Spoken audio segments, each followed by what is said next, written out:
you want to relieve your migraines instantly, and I'm going to give you 3 ways that you could do that. Now, just quickly before we get into this, a little bit of a disclaimer. Everyone's migraine is a little bit different. There are many different types. So just because your body doesn't respond to one or multiple ways doesn't mean that there isn't something that will work for you. Right out of the gate, he says, everybody's migraines are different. Everybody's body responds differently. So, I'm going to give you these miracle tips to make your migraine miraculously go away. But, they may not work for you. So just keep trying, right? So this is like one of the number one most aggravating things about trying all of these little, what my Facebook group moderator, Mary, calls spaghetti on the wall solutions, right? This is one of the most irritating and frustrating aspects of trying to use all of these little band-aid approaches, these little, natural little tricks and things to try to make your migraine go away. Because they don't consistently work for people, right? So ginger works for your friend, but it makes you feel more nauseous, right? I mean, this is just like classic, right? So right out of the gate, here we are. I got this great video, and I'm going to give you all these great tips and tricks and share them with all your friends, but they may not work for you. So keep looking if they don't look, right? I mean, here we go again. The number one thing that you should be doing if you have migraines is cold exposure. Cold exposure is stimulating to your vagus nerve. It can actually help get you out of that sympathetic stress state that is causing your body to have a migraine and get you into a more parasympathetic, relaxed state. Now you can go extreme and get a cold plunge, or go buy ice and get a tub, or you could start with cold showers, or you could start with what I'm about to show you right now. The only ice that I have is Chick-fil-A ice, and I'm not going to waste it on this, so take your bowl, fill it with ice, and next, start to fill it with water. Once the bowl is full, completely submerge both of your hands inside of the water. Try to do this for as long as possible until the point that it gets very, very, very uncomfortable. Oh my goodness. Okay.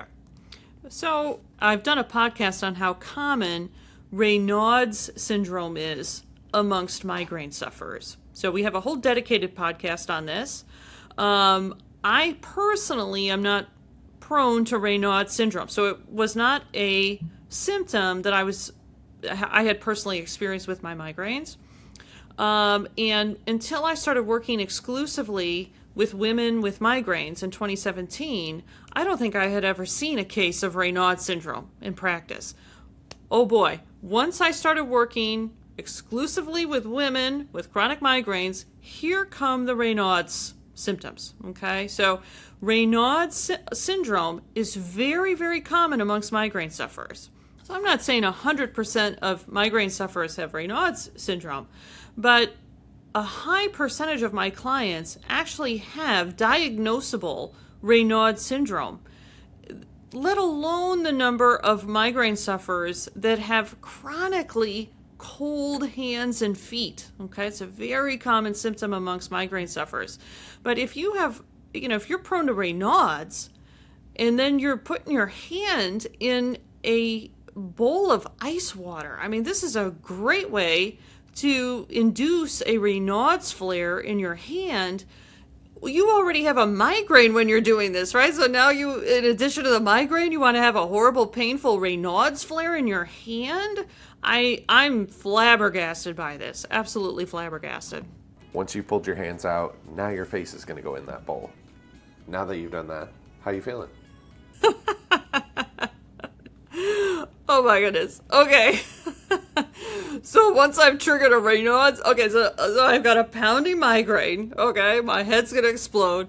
I've just induced a Raynaud's flare in my hand by holding it in the ice water as long as I can. He said to hold it in there as long as you possibly can. Hang in there until it's horrible, painful. Now I'm going to stick my whole head in there. Okay. Okay, who's going to do that? Okay, so this is what I say to my clients all the time. A recommendation is worthless if you can't actually follow the recommendation. Okay, I actually have a new client this week. It's a woman who's a college student, a young woman who's in college, and she went to a natural medicine practitioner, did all of this expensive testing that really wasn't necessary based on her symptoms. You could kind of predict what the test results would be just if you listened to what her symptoms were, and then was told to, go on a big elimination diet and, change all of her habits from, she's a college student, right? And I mean, this is not a college student, she's going out every weekend, binge drinking or something like that, but she's a 19-year-old college student. She lives in the dorms. She's eating the cafeteria dorm food, right? But oh no, you can't eat in the cafeteria. You can't, live like a, reasonable college student, right? That was what she was told to do. And she was like, well, I couldn't do any of that. I'm living in a dorm, right? So a recommendation is worthless if you can't follow the recommendations. So let's be honest. Are we really going to stick our face in a bowl of ice water? I mean, look, I understand like maybe that would be more appealing to a man, but I mean, how many of us women are going to be sticking our face in a bowl of ice water, right? I mean, well, we're already feeling poorly and we already jacked our hand up prior to that. I mean, come on, like who's going to do this? And then at the beginning, he said this may not work for you. So I mean, okay, well, geez, maybe I'll pass on this one. I also want to mention that this isn't just a, hey, I do this once or only when I have migraines. If you do this proactively as a way to strengthen your nervous system, it can decrease the frequency and intensity of your migraines. I also want to mention that there is no substitute for full body cold exposure. It will get the greatest results. So if this stuff works for you, start upgrading to more full body cold exposure and you'll get to see massive benefits. This I really would advise people not to do. Okay, so he's now kind of piggybacking on what has become a big fad in sort of the, if you want to call it like the biohacking space, the cold plunging. Okay, so this has become a big trend, and cold plunging is dipping your body in a in a tub of very cold water, perhaps ice water. Okay. Now, this is what is called a hydrotherapy, a water therapy. Okay. So there are many, many very, very useful hydrotherapies or water therapies that are that have been used within naturopathic medicine for over 100 years. So I'm very well versed in different hydrotherapies and water therapies, and I use quite a few of them. And some are very gentle and some are very, very stressful on the body. And so if you're talking cold plunge, you're talking really one of the most stressful hydrotherapies or water therapies that you could put on your body. Okay, so as I've talked about repeatedly on the podcast, we have to restore our resiliency and vitality as part of the healing process, because we have to have enough resiliency and vitality to weather all of the stressors that are bombarding us at all times. And so when we hear the word stress or stressor, most of us are thinking of like mental and emotional stress, right? Like I got in a conflict with my coworker at work, right? But there are physical stressors that are continuously bombarding our body, like the sunlight beating down on us, screen time that we do, the light from the screens, computer screens, any kind of physical activity is a physical stressor, any temperature change that our body has to adapt to is going to put a physical stressor on our body. So when you're doing a cold plunge, okay, you are exerting a tremendous amount of physical stress on your body, because your body is going to go through a tremendous adaptation to that severe cold. And that is a physical stressor on your body. So you have to have enough resiliency and vitality to weather the stress that the cold plunge is going to put on your body. So when you are already in that migraine state, what has happened is all of the stressors, physical, mental, and emotional stressors that are bombarding you, they have overwhelmed your resiliency and vitality. So I like to think of this as we sort of have a needle pointing north, like a compass needle. And when our compass needle is pointing north, we're in the green zone. We feel good. Our body isn't generating symptoms. But these stressors are pushing that compass needle down towards west. And we've got a little zone, sort of like on the northwest side of our dial, called migraine zone. And when the needle gets pushed into that migraine zone, we're going to get a migraine. We have to have enough resiliency and vitality to push the needle back up to north and keep it out of our migraine zone. So when you're already in your migraine zone, okay, what has happened is the stressors have overwhelmed your resiliency and vitality, and it can't keep you out of that zone. That's why that's one of the reasons why you got the migraine in the first place. So I'm already struggling, right? Your body wants to get that needle back up to north, okay? It doesn't want to be stuck down in your migraine zone. So, but it's struggling to do that already. And now I'm going to exert a tremendous physical stressor. One of the biggest physical stressors you could put on your body is immersing yourself in a bunch of ice water, okay? So I'm already kind of on the ropes, and then I'm going to put myself even more on the ropes, okay? I really don't advise that you do this. Let alone if you are not currently in a migraine flare. If you have chronic migraines, what that means is your needle is always hovering right outside of that zone, right? And any little thing is tipping you into the zone. That's why you're having a migraine, half the month, right? 15 or more days a month, right? So you're already kind of wobbling. Your resiliency and vitality is already struggling to keep you out of the migraine zone. So now he's coming in and saying, oh, why don't every day, why don't you subject your body to a significant amount of stress? Well, you're already wobbling there and wavering there, right? I really do not advise that people do this, okay? With my clients, I might recommend that they do what is called a cool rinse after their hot shower, but I specifically advise them to not put the water too cold and to do it in such a way where they don't feel drained and depleted afterwards. And when you first start doing this, if your resiliency and vitality is already, low, you can't put that water, everything in you says, don't make this too cold, don't make this too cold. And so people will just barely put it cold, just a little bit cooler than their warm shower or hot shower. And that puts a little bit of stress on the body, and it moves what it is doing physiologically is it's contracting the vascular system, your blood vessels. And when you do that, you start to move the blood around the body. So, if you can tolerate it, if you have the resiliency to withstand a cold plunge, it has a beneficial effect on the body because you're contracting the vascular system, you're contracting the blood vessels in the body, and by doing that, you're going to be pumping the blood throughout the body.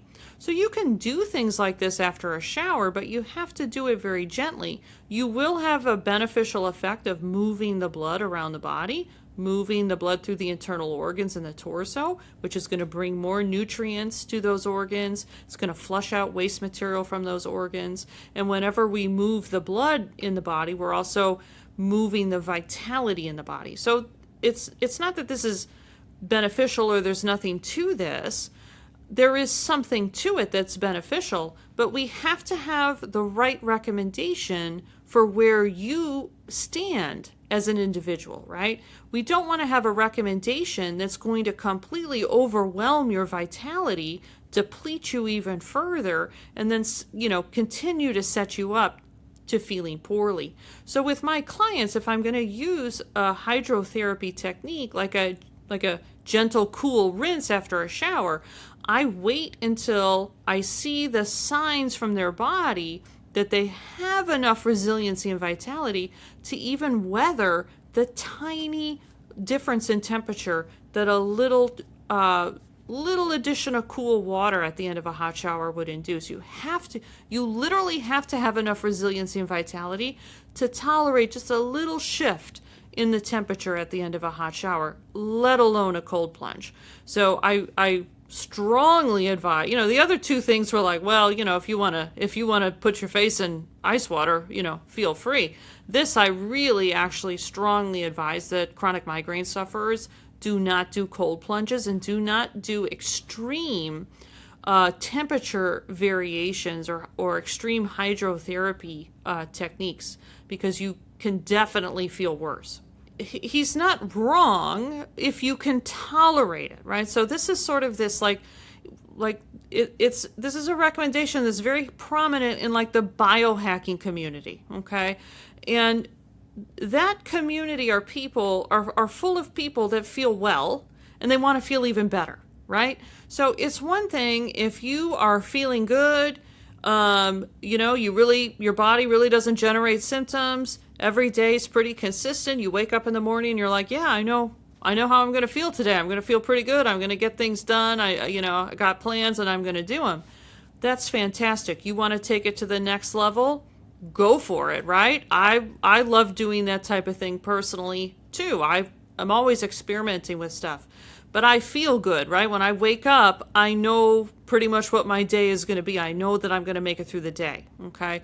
So if that's you, great, push it, right? Doing these temperature variation exposures absolutely is going to move the blood around your body and you're going to get those 3 benefits that I talked about.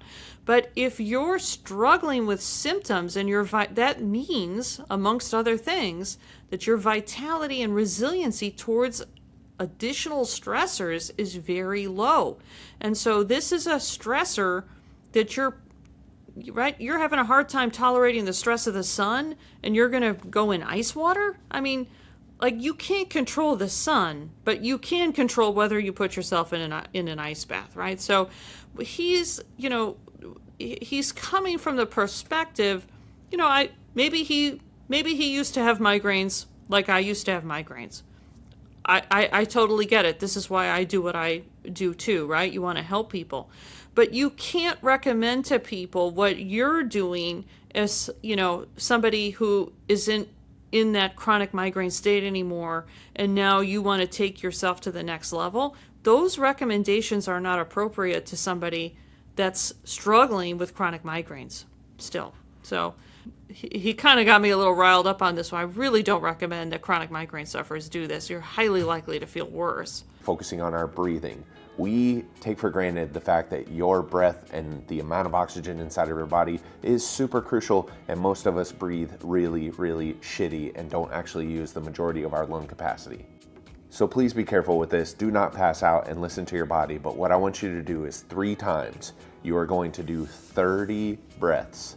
So absolutely, right? Oxygen, vital. Most people do not breathe from their diaphragm. They take shallow breaths from the top of their lungs instead of really engaging the diaphragm and pulling the lungs, fully down and getting a full breath in. Absolutely, right? This would benefit anybody. We all need oxygen. Certainly, a side effect of low oxygen or high carbon dioxide in the blood is headaches, right? So absolutely, we want to maintain a good, oxygen status.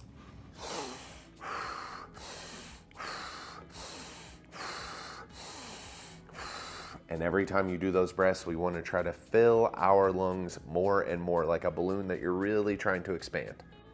After each set, you're going to try to hold your breath for 20 to 30 seconds. You can give yourself a break and then go into it again, but 3 times, 30 breaths, and then a 20 to 30 second hold afterwards. The likelihood of this benefiting you when you're in the middle of a migraine flare, I think, is slim to none. He does say, make sure you don't pass out, don't hyperventilate. I think in my experience, when my head is pounding, right, am I going to do this breathing? I mean, most of us have the type of migraine where even the tiniest movement makes the pain worse, right? So, with my migraines, I was laying as absolutely still as possible, right? Like anything I could do, right? You really get to the point where you don't even want to breathe sometimes, right? Because you're just trying to keep yourself so completely still so that the pain isn't worse. So, again, I think that level of breathing, exertion, etc., I don't know how realistic that is, that you're going to be able to implement that in the throes of a migraine. Once the migraine tips off, is additional oxygen saturation going to help you? So this actually is an interesting question. So I think for some people, again, I'm going to be like, okay, this may work for some people. But for some people, a little supplemental oxygen will help. You can purchase canisters of supplemental oxygen. It's under a brand called Boost Oxygen. You can order this on Amazon. You can get it like Walmart. You can get it in stores, right? And it's a little canister of supplemental oxygen.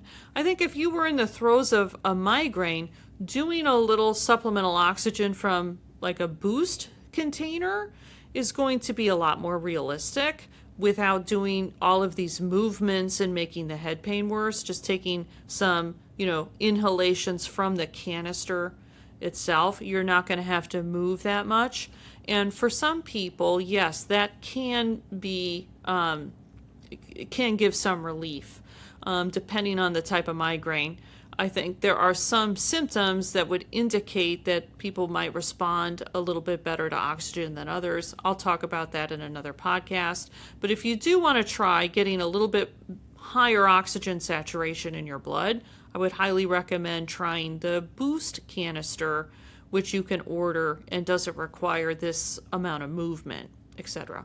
So for the third one, I'm actually going to give you two options depending on how you're feeling. Option number one is going to be tapping. Tapping is where you tap certain points on your body, top of your head, above, below the eyebrows, blade of the hand, chest, collarbones, and you're going to say to yourself calming, healing phrases that you need to hear. Sounds silly, look it up. I'm telling you, it works. The other one is going to be movement. Get up, move your body around, shake it around, move that energy around inside of your body, let it come out, let yourself laugh, cry, dance, and move. Those things are stimulating to your nervous system. Hope this helps. Just did a podcast called, can you high vibe your way out of a migraine? Short answer, no. So this seems to be a little bit kind of like that, right? Well, I'm just going to give myself some positive affirmations. I'm going to give myself a pep talk, and that's somehow going to unwind this extremely complex neurological process that got kicked off, right? I don't think that's going to work. If that's all it took, right, nobody would have any problems. So as far as the tapping, so what he is activating are, some of the points that he touched are some, documented acupuncture points. So when you stimulate those areas, those are areas in the body where in Chinese medicine, what they call the qi, what I call the vitality of the body, comes a little bit closer to the surface. And so if you stimulate there, you're kind of stimulating the vitality or the qi a little bit. Okay. In traditional Chinese medicine, they use like an acupuncture needle in those areas to do more stimulation. So these things, again, they may help. I think, again, when you are in the throes of a migraine, right, these little Band-Aids, it's like, a drop in the ocean, right? So, a classic acupuncture point is one of the major pain points here, which is right here kind of in the web between your thumb and your finger. So this is a major, acupuncture point for pain. So if you had a migraine and you went into an acupuncturist, they'd probably put a little needle right in there. And you can press on all of these points yourself and you can stimulate that area. But again, you're in a full-blown migraine. It is what it is. Basically, you're going to have to come out of the migraine. And these little Band-Aids are really just little Band-Aids. As far as getting up and moving and singing and screaming and crying and everything else, again, have you had a migraine, right? It's like, we can get a migraine from crying, right? This is the last thing that we want to do is go on a big crying jag when we already have a migraine or start shouting, right? We're already sensitive to noise. Are we really getting up and hooting and hollering and dancing and everything else? Again, for what purpose, okay? He's saying to move the blood. Absolutely, the blood needs to be moved. When the blood is moved, we're bringing in nutrients. We're flushing out waste material. We're moving the vitality of the body. I'm not arguing with any of that, but we're already in the migraine, right? So what I really urge people to do is, where are you putting your focus, okay? Are you putting your focus on trying all of these different experiments and trying to find and cultivate and curate all of these little band-aids that, one time they work, the next time they don't, then maybe the third time they worked again, right? Are you putting your energy to this, or are you putting your energy into actually addressing the root cause of why your body is generating these migraines in the first place, right? So, I have a client that this week went on a plane to Hawaii to visit her daughter and son-in-law. And when we started working together 5 weeks ago, she was having 12 to 14 day migraine flares, couple days in between with no migraine, and then going back into a 12 to 14 day migraine flare. And when we started working together, this is was one of her main anxiety points is I've got this bucket list trip to Hawaii.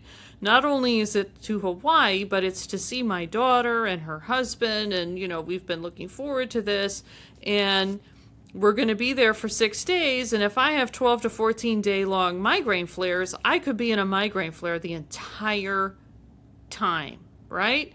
Let alone when you're prone to migraines, air travel is notorious for setting off migraine flares, right? So, this was one of her major concerns. And instead of putting the focus on, okay, what are the little hacks? What are the little tips and tricks that you're going to use on the airplane and, all of this stuff, we concentrated and focused on reducing the frequency and severity of her migraines. And right now, she's getting a 1 day migraine flare every 3 days. And the severity of that 1 day flare is very minimal. And she's taking over-the-counter medication, like 1 dose of over-the-counter medication. And then she's feeling better, right? So even if she were... So, I told her this week before she got on the plane, you'll probably have a migraine when you're there, right? Because you're kind of, this is the new cadence that you're in. Instead of 12 to 14 day long, we've got a 1 day, you take an over-the-counter, you feel better. You've got a good, 2-3 days where you're clear, where you're feeling good, your mood is good, you're not having symptoms. So that's probably going to continue when you're in Hawaii, but your whole trip isn't going to be ruined, right? You might have a couple hours where you're not feeling your best, waiting for the over-the-counter to kick in, and then you're up and at 'em again, right? Ready to go on the helicopter tour. So this is where we want to focus our attention on, right?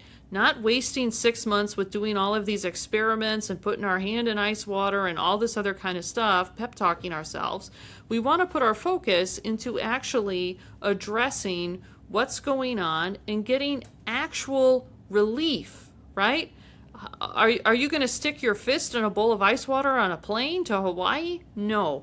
You want to get the frequency and the severity of your headaches down and your migraines down so that you can confidently go on the plane knowing, yeah, you know what, even if I get something, it's not going to last that long, and I can, take something and it'll actually work and I'll actually feel better. That's what we want to focus our attention on. So if this resonates, reach out to me. I'd love to talk with you on a free consult call, and let's see if my approach can help you too. Talk to you soon, guys.